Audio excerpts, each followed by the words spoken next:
Salut les peintouilleurs! Bienvenue sur cette nouvelle vidéo de peinture qui sera consacrée à Maximus.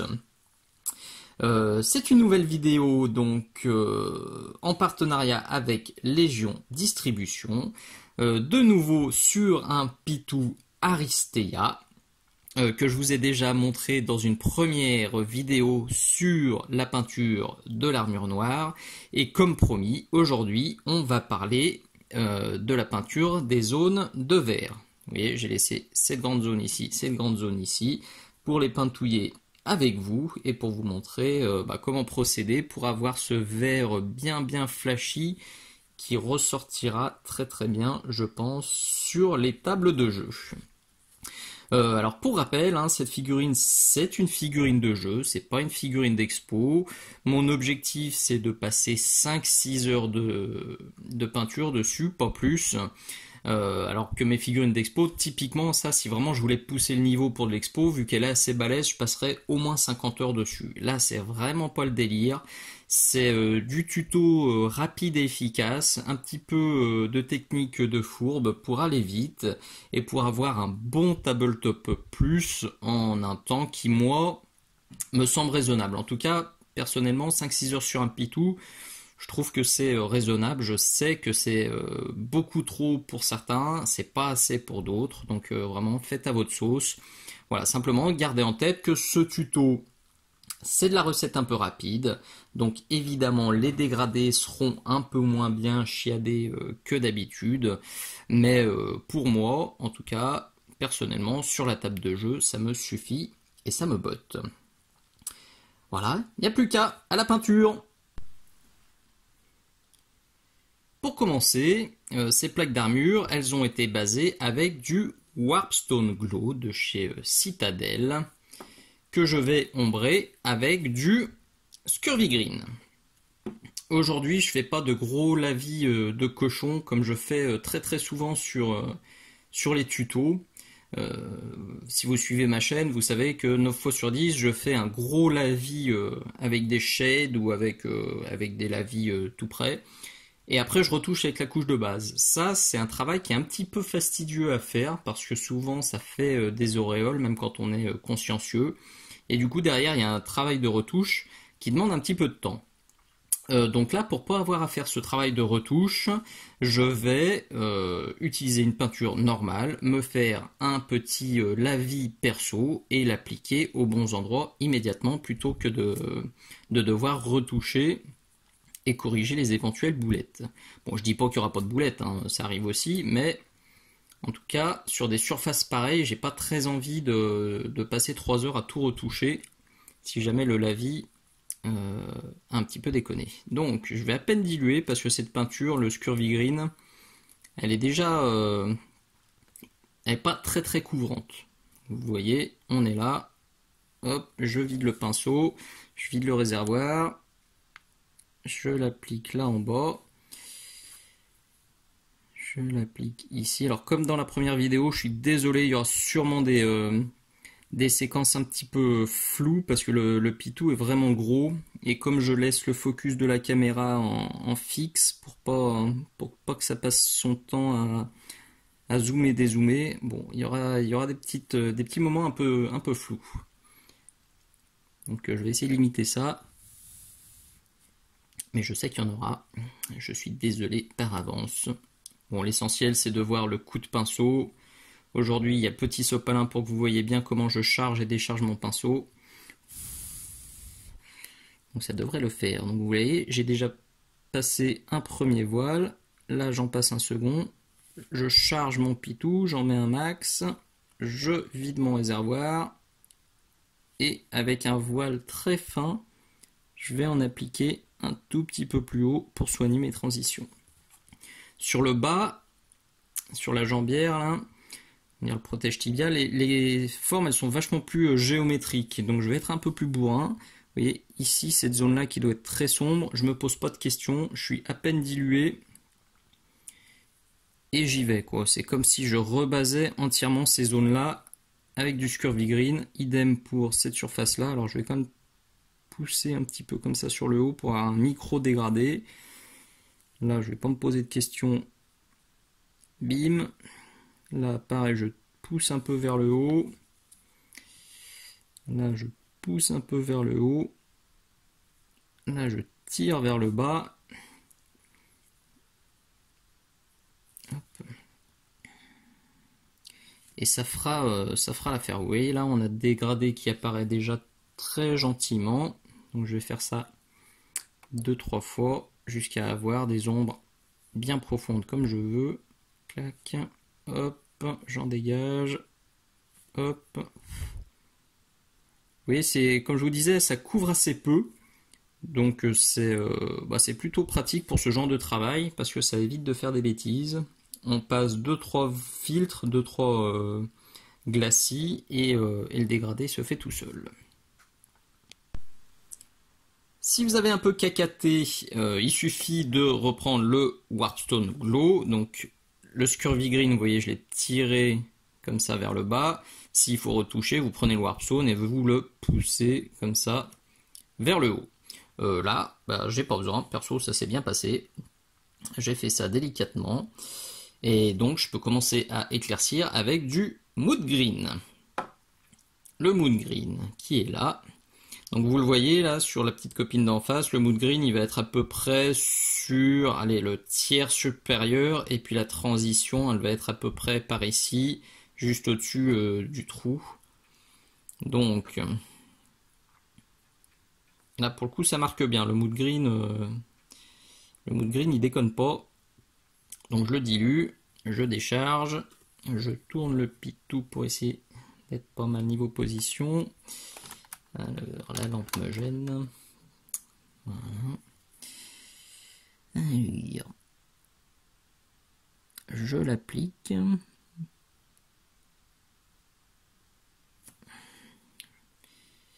Hop. Peut-être refaire le focus. C'est mieux. Donc, oui, j'applique comme ça en poussant toujours vers le haut. Hop, je décharge un peu. Et je refais un passage en partant d'un peu plus bas. Faut pas s'inquiéter si le premier passage fait des coups de pinceau. De toute façon, à force de faire des couches superposées et croisées, les coups de pinceau, ils vont partir tout seuls. Donc pas d'inquiétude, même si ça fait comme moi, là, il y a 2-3 petits coups qui sont pas très jolis. Je m'en fais pas. Ah, par contre la pointe qui veut pas, ça m'inquiète. Alors. Vilaine. On y retourne.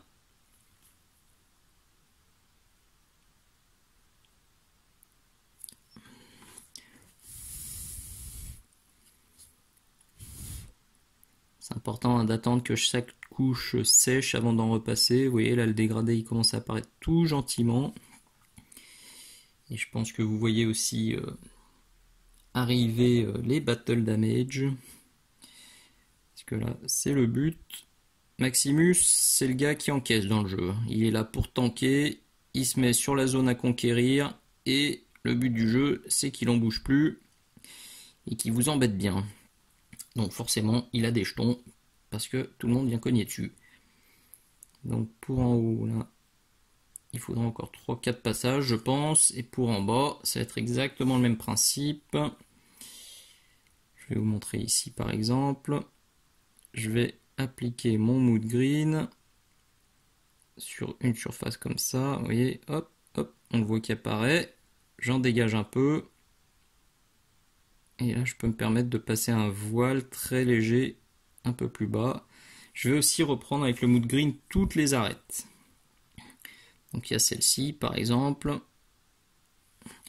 Même celle du bas, vraiment. Alors, plus j'irai vers le bas, c'est comme pour l'armure sur le noir, plus j'irai vers le bas, moins j'en mettrai.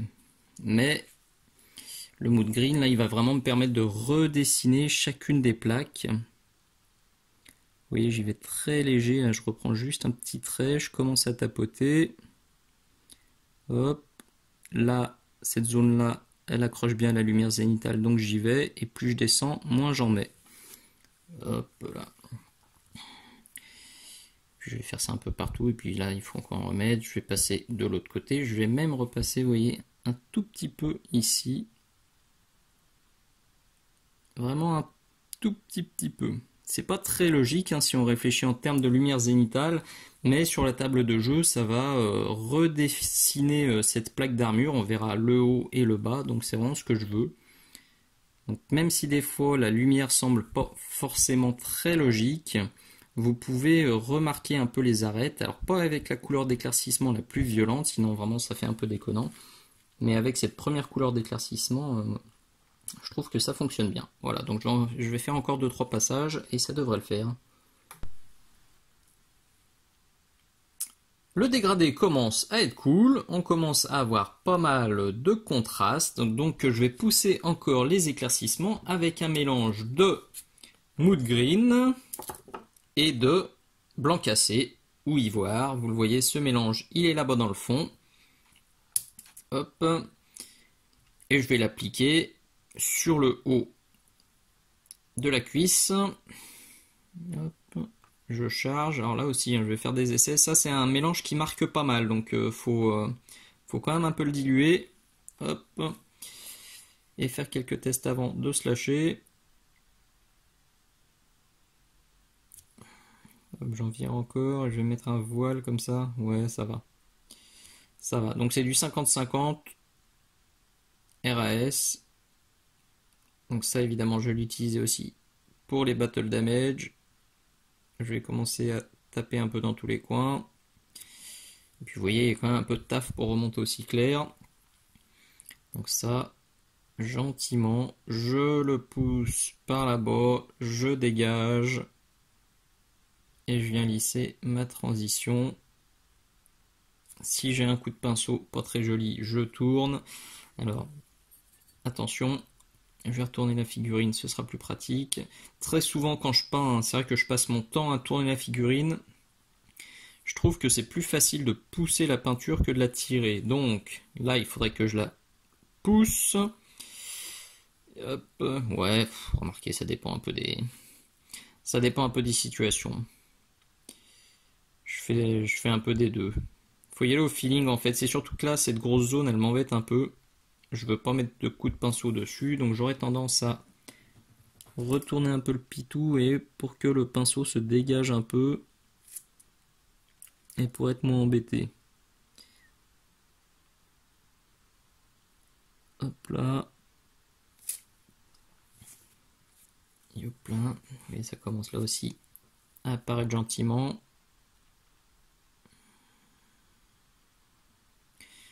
Évidemment, je vais reprendre ici. Évidemment, je vais reprendre le haut du protège tibia. Donc toujours pareil, hein, dans un souci de hiérarchisation de la lumière. Là, cet éclaircissement ultime, je vais en mettre uniquement sur les arêtes bien hautes.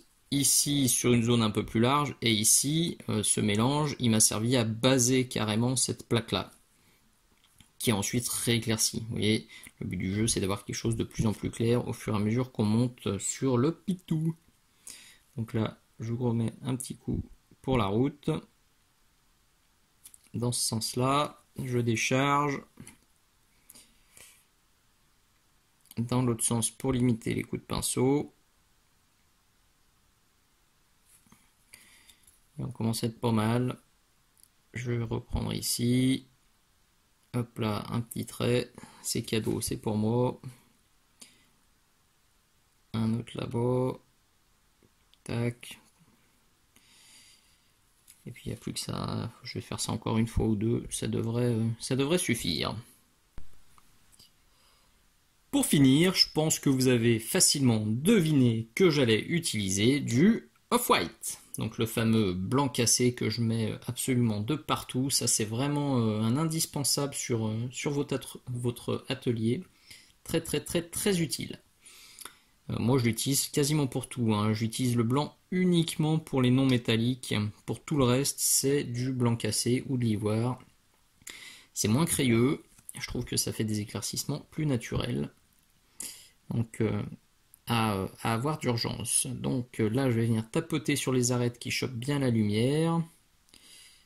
Là, légèrement ici. Léger, léger. Hop. Vous voyez, hein, le but, ça va être de monter la lumière un petit peu sur le haut, comme je l'ai fait de l'autre côté. Donc... Est-ce qu'on voit à l'écran? Non, on voit plus rien. Là, oui. Je vais refaire le focus. Bon, après, vous doutez que le geste, c'est exactement le même que ce que je fais, enfin, ce que j'ai fait à l'étape précédente. Je vais juste limiter la zone de peinture, quoi. Hop là. Toujours en apnée quand je fais des trucs un peu délicats comme ça. Tac.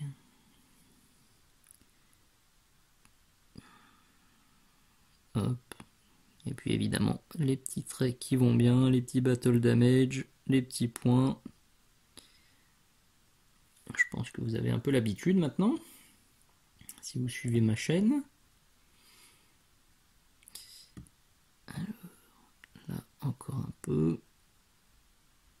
Alors, si jamais vous trouvez que ça dénature un peu trop la couleur et qu'on perd le côté vert, le côté granit, vous pouvez très bien repasser un glacis de mood green. Je pense que je le ferai parce que c'est vrai que là, c'est un peu, ça devient un peu fadasse. Donc je pense que je vais repasser un glacis de mood green et je viendrai reclaquer un coup d'off-white dessus.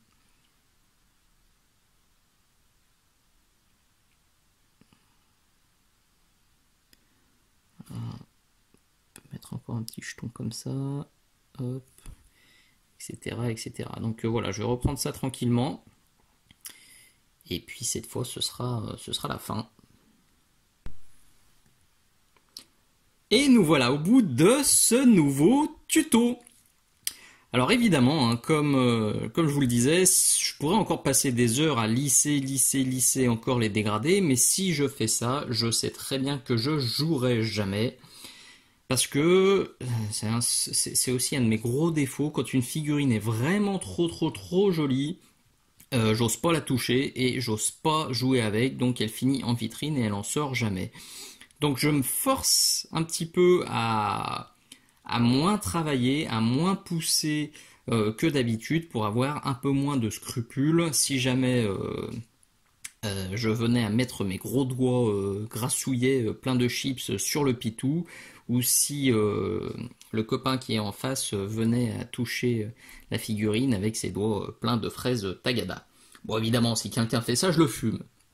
Mais voilà, si ça arrive, je me dirais, bon, en 5-6 heures, j'arrive à le refaire. Pareil, si je la fais tomber ou si un transport se passe mal, j'aurais moins de peine. Je pleurerais un petit peu de sang, je saignerais du nez, mais je me dirais que je pourrais la refaire sans trop de difficultés.